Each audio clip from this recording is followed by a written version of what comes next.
So good afternoon, ladies and gentlemen. Welcome to the HFWorks webinar called the Twisted Waveguide Designed and Simulated Using the duo of SolidWorks and HFWorks. Thank you very much for joining us, and please, our webinar is not going to take more than half an hour. So we'll try to finish the presentation within the 20 minutes, and please feel free to ask me the question afterwards. As you see on your bottom right corner, there is a chat box here that you can send me your questions even during the meeting, and I'll try to answer the questions at the end of the meeting. And before I start the presentation, I would like to thank those ladies and gentlemen who visited our booth at DesignCon in Silicon Valley a couple of weeks ago. So I know that some of you are here in this webinar. We really had a great time, and it was a pleasure to meet you all. So without further ado, we'll start our webinar for today, which is regarding the design of a waveguide twist inside SolidWorks. So I'm going to give my webinar based on this quick outline, a quick introduction. Then we're going to see the software in action, and at the end we're going to have our question and answers. So the field of application for waveguide twists, as you know, is it does have applications in the telecom industry, in satcom industry, in the military, and in aerospace industry for sure. And we use waveguide twists usually to eliminate the installation difficulties caused by misalignment or system variations. At the same time, these waveguide twists, they allow us to have this relative movement of our equipment due to thermal expansion. And of course, to position the parabolic reflectors in line of sight of microwave radio links, they are being used all the time in the industry, of course, and at the same time we use them to isolate vibration and also to accommodate moving equipments in radar scanners. So a little bit about our software, HFWorks. You know, HFWorks is a full three-dimensional electromagnetic field simulator, which is fully embedded inside SolidWorks. And as I'm sure all of you know, SolidWorks is the most powerful CAD in the market. So it's a very commonly used, like I think it has over 10 million users all around the world, and mechanical engineers are very familiar with it. They use it and they design the most detailed model with this, which is going to be ready to be sent to the machine shop to be manufactured. So the good thing about the software HFWorks is that this solver is fully embedded, it's part of SolidWorks. So we can do the simulation at the final model without any need to do any import, export, or healing. So for the design today for our twisted waveguide, where the range of frequency that we're going to go over is between 26 gigahertz to 40 gigahertz, and it's a 90 degrees twist that we're going to study. So the mode of distribution is going to be the TE mode, and the material, this is going to be an aluminum waveguide twist. The height is 3.5 millimeter, and the width is 7 millimeter. Okay. Here is the waveguide twist that I was talking to you about. This screen that you're seeing right now, this is inside the SolidWorks software. As I told you, this is the most powerful CAD in the market. So you can design all kind of complicated structures with this powerful CAD. And as you see here, HFWorks is just a tab inside SolidWorks. It is part of SolidWorks. So after we did draw our study, our model inside SolidWorks, and this is the full assembly. So of course we can import, we can add new components, parts, or we can create new parts, and we can do all kind of sketch, extrudes, and everything inside the part and create our final model. Then after we did that, we simply come here and we enter HFWorks. So basically we never exit SolidWorks inside SolidWorks. So with a few simple steps, we will have the full wave three-dimensional simulation at any RF frequency that we want. So we simply come here and we define a new study. So HFWorks can handle three different types of studies. We can have a parameter study, we can have a resonance study, or we can have an antenna study. At the same time, we have different types of solver. We can have a direct solver or iterative solver. Of course, we use the multi-core solver because we're going to have a faster simulation. And we do have normal accuracy or high accuracy, which uses higher order elements, again, to improve the accuracy if it's required by the designer.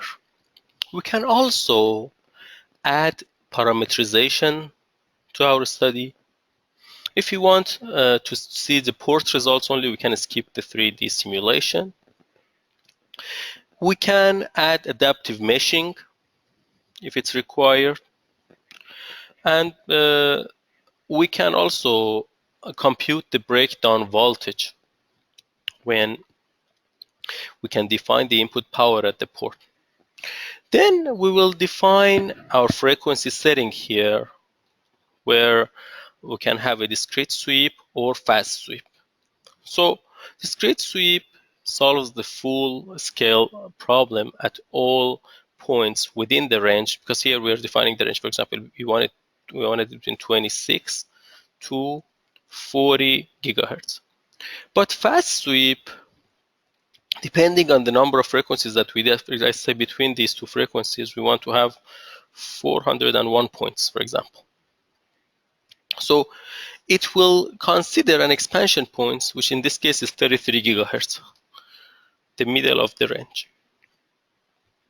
And we can actually ask the software to automatically increase the number of expansion points to improve the accuracy within the band.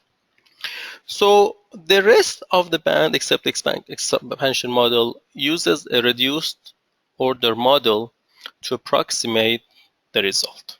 So let's say we're gonna do a fast sweep from 26 to 40 gigahertz. After you define your study, in just 3 simple pre-processing steps, you can define your study. You can run your study. First, you need to specify your material. As we mentioned in the introduction, the material of our waveguide twist is aluminum. So I just come here and we simply say apply material. We have a library of material here that includes all kind of material that is used in the industry. Like if we can go to metals here and we say aluminum, as simple as that. And of course we do, because it's an electromagnetic simulation, we do need to take the air into consideration because the waves are traveling in the air. So the air inside the waveguide, look, this yellow part is this blue part is the air inside. So I will apply the material. If we do have some favored materials like air, PEC, copper. So we just specify this is air. Then we define our materials, as simple as that. Then we need to define our boundary conditions. Boundary conditions, or you might know it as loads, again, can be any of these variety of elements. It can be ports. So in this case, we have 2 ports. It can be lumped ports. It can be lumped elements. It can be PEC, like perfect electric conductor. It can be imperfect electric conductor. It can be a resistive surface. It can be a signal, depending on our application and our component that we are modeling. So here, we needed a port over here where the input of our waveguide is. And we need another port, the other side over here, where the output is. And the body, as we specified in the material, is aluminum.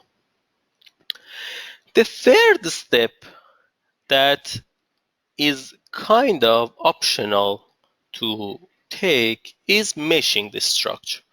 Why do I say it's optional? Because if we only specify the material and the boundary conditions and we run the study, it will mesh the study automatically. But if not, we can come here and we can simply say create mesh.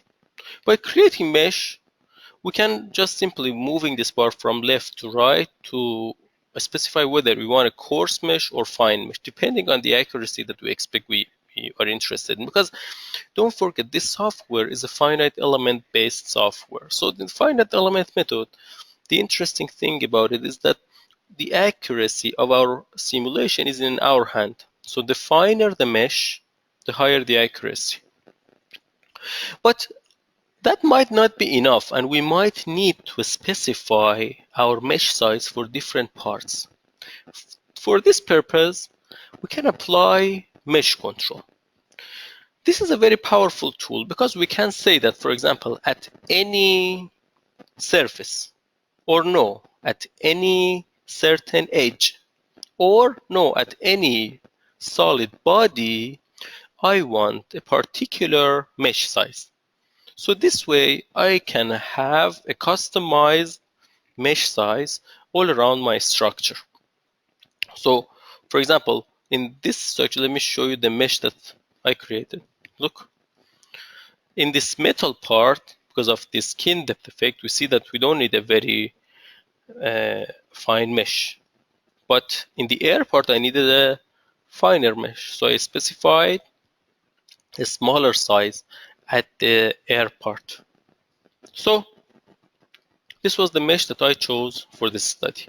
Then simply after we did these 3 steps, we say run. And we run this study.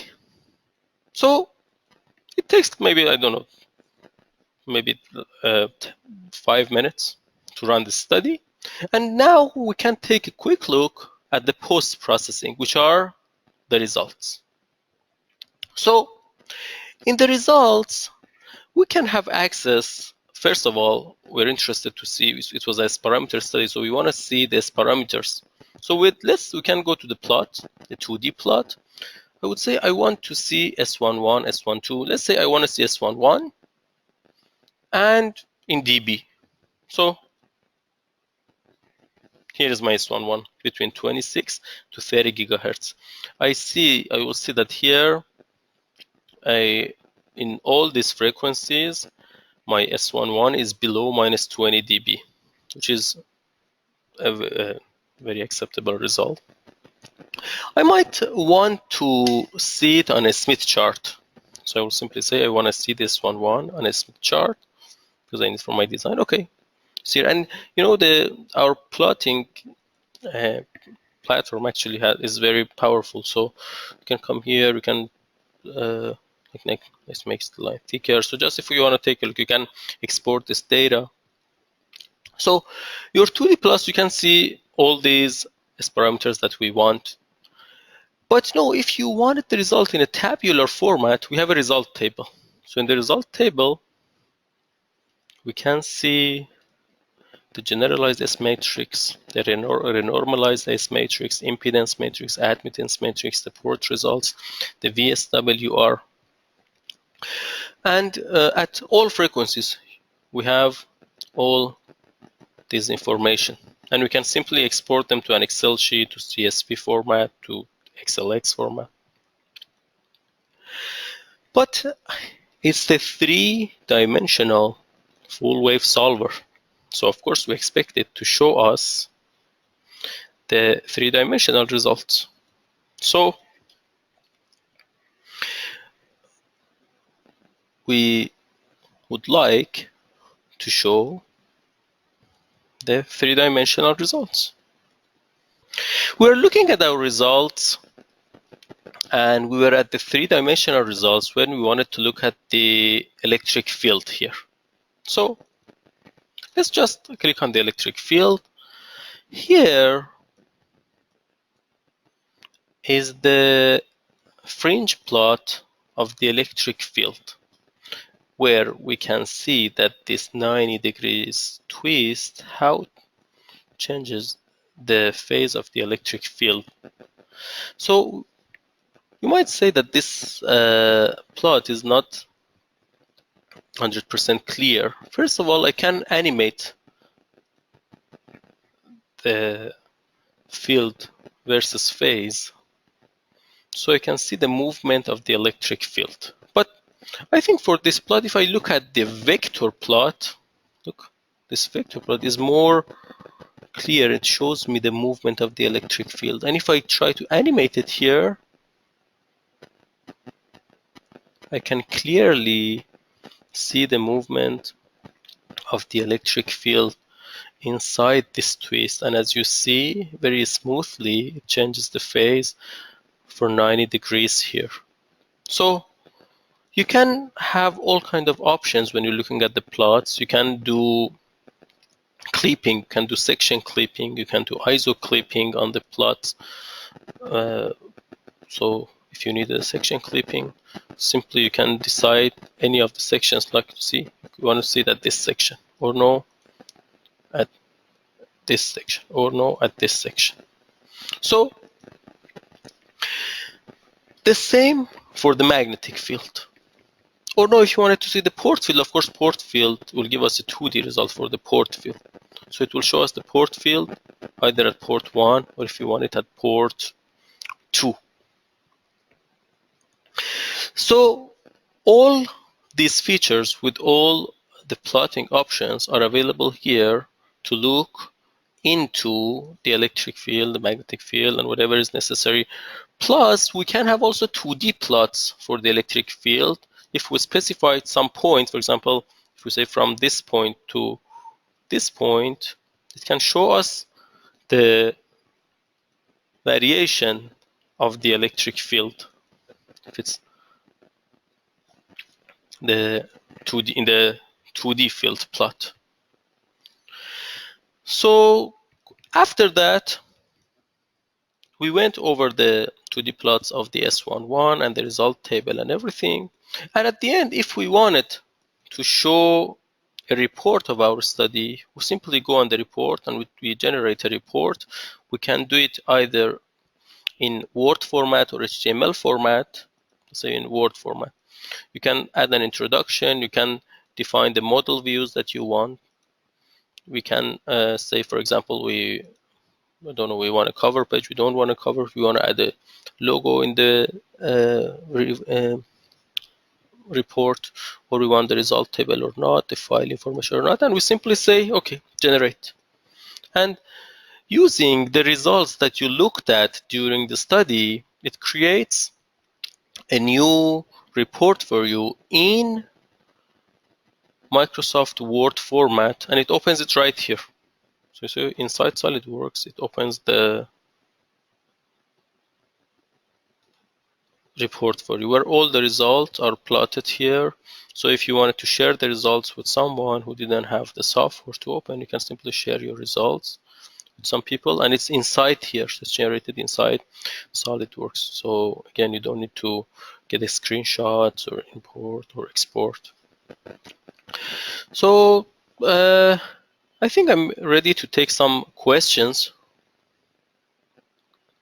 So here I see the question from Henry. It says where to set the unit of the frequency. Look, when we define the study here, when you define a new study, over here at the bottom, you see the frequency. Here you define the range of the frequency from, let's say, 1 to 10. Right here at the bottom, you can say it's megahertz or gigahertz. So did I answer your question? So next question, please. Oh, okay, no problem.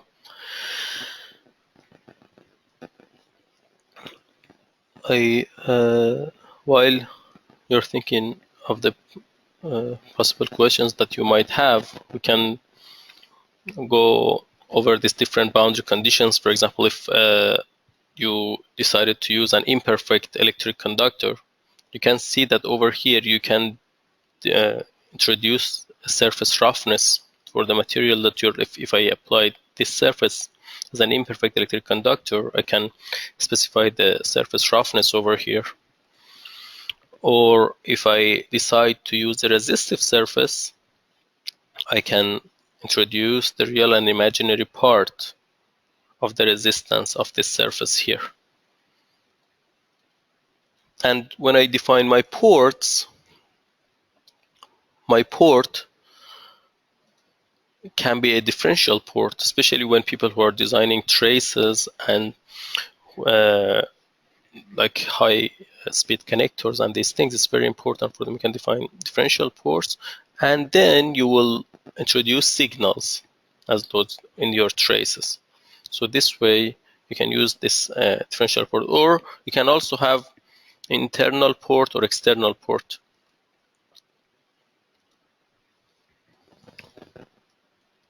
Then